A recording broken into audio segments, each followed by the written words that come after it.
Eh bien bonsoir à tous les amis, supporters sportifs parisiens, parisiennes, supporters sportifs d'autres clubs, amoureux, amoureuses du football, bienvenue à vous. Bon, les amis, aujourd'hui, c'est une vidéo qui n'était pas prévue hier. Je vous avais dit hier que j'allais faire normalement aujourd'hui la partie 2 de l'ère Ronaldinho, l'épisode 4 de mon PSG à moi. Mais aujourd'hui, j'ai décidé, on fera ça demain. Là, aujourd'hui, j'ai décidé de parler tribune, de parler Parc des Princes avec vous. J'en ai déjà parlé l'autre fois dans mon débrief en parlant un petit peu de certaines choses qui m'agacent au parc. Et là, j'ai jugé bon de faire une vidéo. Je vous explique pourquoi. Parce que hier, dans l'After RMC, on m'a demandé d'écouter.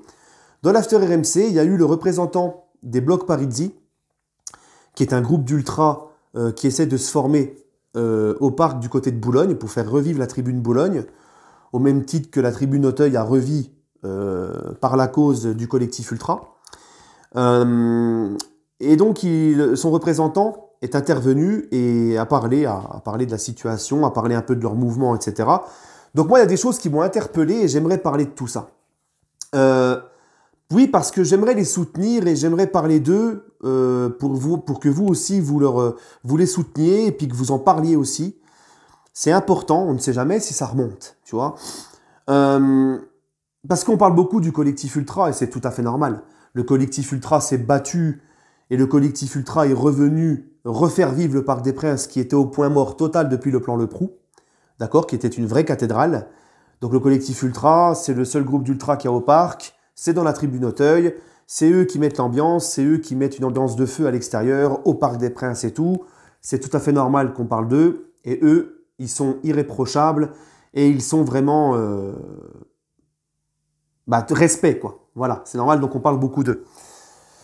Donc un grand merci au collectif Ultra. Mais j'aimerais aussi donc parler du Bloc Parisi. Parce que déjà, il faut savoir, les amis, il faut revenir un petit peu dans l'histoire. La vidéo va peut-être être un petit peu longue, mais c'est pas grave. Mais il faut expliquer aux gens qui étaient trop jeunes, qui n'ont pas connu le parc avant le plan Le Prou, qu'est-ce qu'était le parc, comment c'était le parc à l'époque. Le Parc des Princes, les amis, et n'en déplaise à beaucoup de monde, à certains qui ont la mémoire courte ou qui veulent se mentir à eux-mêmes ou mentir aux plus jeunes qui n'ont pas connu le parc avant le plan Le Prou, qui nous disent qu'au PSG, il n'y a pas de ferveur, que le Parc des Princes a toujours été de la mouise et que c'est pourri, etc. Hein, n'en déplaise à tous ces gens-là, le Parc des Princes avant le plan Le Prou, d'ailleurs, il y a une vidéo sur YouTube où tu vois les anciens dirigeants, journalistes, ou encore qui sont encore en activité, ou anciens joueurs de foot, à l'époque, parler du Parc des Princes et dire que pour eux, c'était la plus grosse ambiance en France. Donc moi, je le dis aussi, je le confirme. Ce reportage sur YouTube, il s'appelle Le Parc, hein, il existe encore. Moi, je le dis, j'ai pas peur de le dire, le Parc des Princes, n'en déplaise à certains, était la plus grosse ambiance en France avant le plan Le Prou. Le problème, c'est qu'il y a eu beaucoup de violence. Il y a eu notamment la mort de 2 supporters, pas loin l'un derrière l'autre. Le dernier drame, c'était la mort de Yann, un supporter de Boulogne, lors d'une confrontation devant le parc entre Auteuil et Boulogne.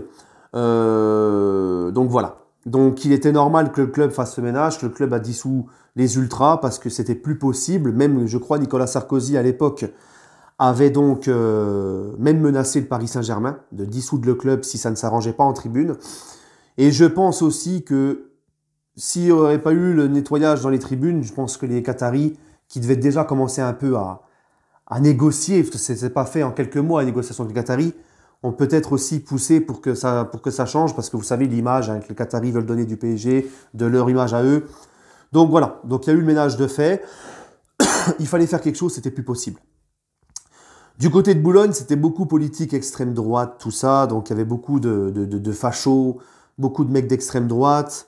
Et puis Auteuil, c'était hein, la mentalité banlieusard, il y avait de tout, il y avait toutes les religions, toutes les ethnies ensemble, on est tous ensemble, on accepte tout le monde. Voilà, c'était l'inverse de Boulogne un petit peu, tu vois, donc c'était très tendu, ça se battait, et bref, il fallait faire quelque chose. Maintenant les gars, il y a eu le collectif Ultra Paris qui est revenu en octobre 2016 au Parc des Princes contre Bordeaux, d'accord ? Après un long chemin de croisade, un long chemin de guerre pour revenir au Parc des Princes avec une charte de bonne conduite, etc. Et c'est vrai que le collectif Ultra Paris, on peut dire ce qu'on veut, mais ça se tient à carreau. il n'y a pas de souci. Il n'y a jamais eu de problème au Parc des Princes depuis leur retour. Il y a une charte de bonne conduite qui est absolument à respecter, sinon c'est dehors. Il y a une ambiance de retrouver quand même au Parc des Princes. C'est beaucoup mieux que quand il n'y avait plus du tout d'ultra. C'est normal. Un stade, tu leur enlèves leur groupe d'ultra. C'est normal que ça résonne creux. Les gens qui se moquaient du Parc des Princes, c'est une bibliothèque, c'est une cathédrale. Ah, c'est facile de venir quand il n'y a pas d'ultra. T'enlèves tous les ultras dans n'importe quel stade, c'est plus pareil. L'ambiance, elle est plus pareille. D'accord? Bref. Donc, c'est tout à fait normal. Le parc était mort. Donc, les ultras sont venus, ils ont mis l'ambiance. À l'extérieur aussi, on se rappelle de tous les déplacements, les gros déplacements à Madrid, à Dortmund, à Glasgow, à Liverpool, tout ça, à Anfield, où les ultras du PSG se sont fait entendre et ont même reçu les éloges des supporters adverses dans des stades quand même qui sont déjà pas mal, tu vois, hein, Glasgow, Anfield, Dortmund. Et il y a aussi cette fameuse, quand on dit qu'il n'y a pas de ferveur à Paris, quand tu vois ce qu'il y a eu devant le parc après la qualification contre Dortmund, après le 10e titre de champion, pendant le final 8, enfin bref, et j'en passe et j'en passe, donc voilà. Mais maintenant, je voudrais parler de la tribune Boulogne. Il faut savoir, premièrement, parce que ça c'est aussi un sujet sensible, beaucoup ont des clichés, beaucoup confondent tout. Il faut savoir que le bloc Parisi, les amis, ce ne sont pas du tout la même mentalité que les mecs de Boulogne à l'époque. Le bloc Parisi a une charte de bonne conduite et anti-discrimination à signer et à respecter. J'en ai eu encore la confirmation tout à l'heure par Edouard, un membre de ce groupe-là, qui lui est d'origine asiatique. Donc, voilà. C'est bien la preuve qu'on accepte tout le monde chez les Ultras de Boulogne maintenant. Ça n'a plus rien à voir avec les anciens de Boulogne. Voilà. Les anciens de Boulogne ont essayé de remettre la pression à l'époque sur les Panam Rebirths. Et eux aussi, j'avais apporté mon soutien, j'avais parlé à l'époque. Malheureusement, ils ont arrêté leur association parce que les anciens de Boulogne sont venus les lyncher à l'époque pour leur dire que c'était pas à eux de revenir en tribune Boulogne, que c'était en gros à eux et que personne ne prendrait leur place. Donc voilà. Maintenant, le problème, les gars, c'est que le club n'est toujours pas ouvert à un retour des Ultras à Boulogne. Je pense pas qu'ils veulent craindre, je pense pas qu'ils craignent un problème comme à l'époque, puisque ça a changé, la mentalité a changé. Comme je vous l'ai dit, c'est plus les mêmes mecs. Je pense tout simplement que le club, faut savoir qu'il les empêche de chanter, il faut pas qu'ils chantent en tribune, ils n'ont pas de tambour, ils n'ont pas de matériel pour organiser l'ambiance, rien. Donc à Boulogne, c'est mort. Tu vois, c'est mort. Il y a même des ultras, les ultras qui vont en parkage au Parc des Princes, les ultras adverses, vu que c'est à côté de la tribune Boulogne. Ils prennent souvent en raillerie la tribune Boulogne en disant que c'est une tribune de footix. Et moi, personnellement, et là on va parler que d'ambiance, on va pas parler de violence ou de politique d'extrême droite. Au niveau ambiance, à l'époque, le Parc des Princes, quand tu vois comment c'était Boulogne au niveau ambiance, ça te fait mal au cœur d'entendre ça. Que les gens viennent rigoler de Boulogne. Parce qu'avant, c'était quelque chose, tu vois. Donc moi, ça me fait mal au cœur. Et mon message aujourd'hui, c'est que j'apporte mon soutien à tous les ultras du côté de Boulogne, du bloc Parisi, qui essaient de faire revivre cette tribune. Et j'espère de tout mon cœur que le club va faire des efforts aussi. Parce que Nasser Al-Khelaifi, d'ailleurs, qui le dit dans ce livre-là pour les 50 ans du club, Nasser, il le dit, nous, c'est important de respecter l'histoire du Paris Saint-Germain. Et dans l'histoire du PSG, tu as le Parc des Princes. Et dans le Parc des Princes, tu as l'histoire de ces deux virages. Donc au bout d'un moment, ça fait quand même 11 ans. On l'a vu, le collectif Ultra Paris, il n'y a pas de problème, c'est plus la même mentalité. Il y a des chartes de bonne conduite, ça file droit, c'est bien tenu par leurs responsables. Pourquoi ne pas essayer de faire pareil à Boulogne? Parce que croyez-moi les amis, avec l'équipe qu'on a maintenant, si on retrouve l'ambiance d'avant, ça ferait vraiment mal. Mais je pense sincèrement que le club ne veut surtout pas parce que ils font beaucoup de business avec le Parc des Princes, le club. Les places sont déjà horriblement chères. Bon, après tu me diras, avec les joueurs qu'on a, ben ça peut se comprendre aussi, tu vois. Moi-même, j'aimerais emmener mon gamin, mon fils de 6 ans au Parc des Princes. Moi-même, j'aimerais y aller, j'y suis pas allé depuis 2019. Bon, il y a eu le Covid et tout, il y a eu le pass vaccinal, moi je suis pas vacciné. Il y a eu tout ça entre-temps, bon. Mais là maintenant, je pourrais y retourner. Mais quand tu sais que moi je suis à 3h30 de route, qu'il faut payer les frais de port, qu'il faut payer la place, tout ça, ça coûte un bras. Parce que déjà, rien que la place, ça coûte très, très, très cher. Je me rappelle de quelqu'un qui m'a parlé, qui habite pas très loin de Marseille, dans le sud, qui est supporter du PSG, qui m'a dit, quand je monte au parc, ça me coûte à peu près 800 €.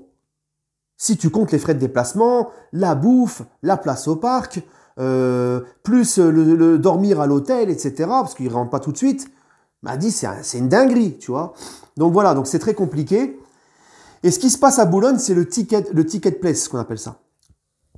Ceux qui ne savent pas c'est quoi, je vais vous expliquer. Le ticket place, en fait, c'est une plateforme que le PSG a mis en place.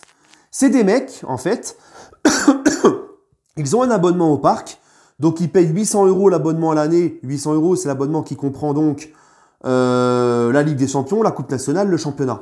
Ils vont jamais au Parc des Princes, ils revendent leurs places sur Ticket Place, match par match, et ils les vendent à des prix exorbitants pour des gens, soit des passionnés, mais alors le mec qui est passionné du PSG, malheureusement, pour aller regarder le match dans un virage. Normalement, le virage, c'est les tribunes populaires, tu vois. C'est plus en latéral ou que c'est plus la... Tu vois ce que je veux dire?